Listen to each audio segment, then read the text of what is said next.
Keep it going for Heather, guys. I'm really excited to be here, truly, at this nice Italian restaurant because I usually do Olive Garden, so this is pretty big for me. Yeah. Running with the big boys now. Yeah. People say weird things, like, after a show, too. Like, the other day, this person came up to me and was like, hey, my friend, she's really into Asian guys. Like, I appreciate the information, but it's just the tone that's a little bit off, right? As if he's shocked that someone would be, right? As if we're all deformed, and I look like the Hunchback of Notre Dame.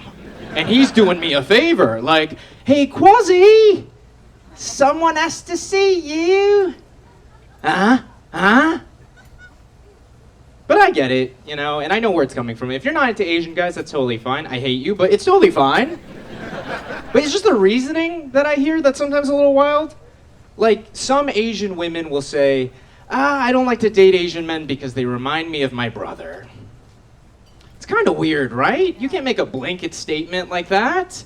You have to make it specific to the person, right? I don't want to date you, Steven, because you are my brother. So my best friend is a mask lesbian. And if you don't know what that means, is that she does a lot of this.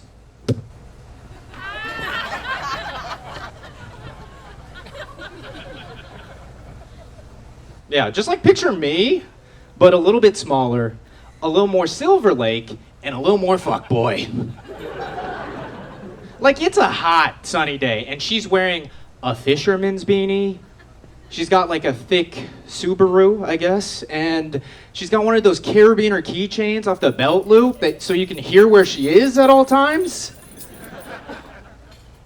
And why does she always got, like, this, like, resting smolder face, too? Just, like...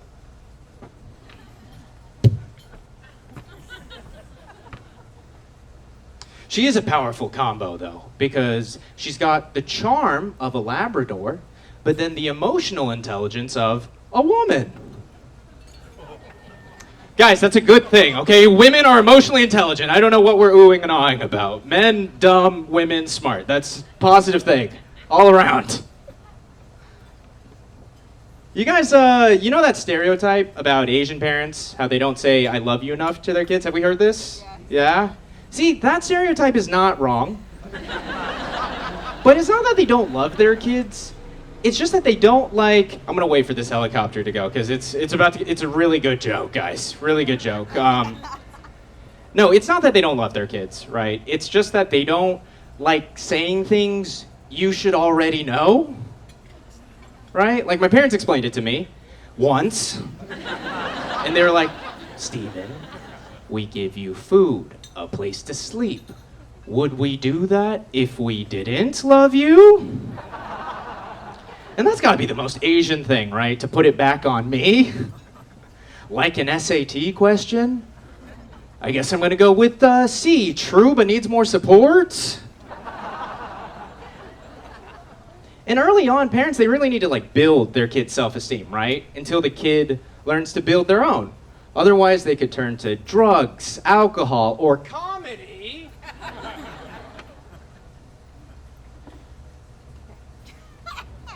And when you don't have good self-esteem, you'll find yourself shouting at a nice Italian restaurant, looking for that external validation. And that's been like the hardest thing for me to like unlearn throughout my 20s. Because it's not healthy, right? When, what is your name? Ashley. Ashley? Yes. It's not healthy when Ashley's reaction to this joke makes me feel like I deserve to keep living, or that I'm unworthy of love. Because Ashley's gonna move on with her life, right? And this will all just be a faint memory for Ashley. Just wishing that weird Asian comic stopped talking in the third person and did regular jokes. But for Steven, the comic who should have ended this joke a minute ago, he's gonna be thinking about this for the next 10 years. Wondering, did Ashley find that funny? Or just uncomfortable? Yeah. That's a good sign. That's definitely a good sign. Yeah. So I am in a happy relationship. Oh, thank you guys. Thank you. I've been in a happy relationship for about 4 years. It's been about 3 for my girlfriend, and no, we're going strong. We're going strong, as committed as ever since we signed a 2-year lease. And my girlfriend, she is white. Her name is Riley, obviously. And I just met her grandmother for the first time, she's like a really sweet lady, has a good heart, but her words come out wrong. Like, I met her for the first time, and the first thing she said to me was, "Hey, Steve, I can't wait for you and Riley to get married, because there's nothing cuter than Oriental babies." Which, to be fair, is true, right? There's nothing cuter. And it's kind of sweet if you ignore the slur, right? Because what she basically said was, "Hey, Steve, I can't wait for you to cream pie my granddaughter and make some dumpling babies." Oh, Sandy. Yeah. She's a sweet lady. She is. Do we shop at Trader Joe's, guys? Yeah? Yeah, a lot of Joe heads in here. Hell yeah. You guys notice how Trader Joe's uses, like, different names for different cuisines? You guys notice that? Like, for Italian, it's Trader Giotto's.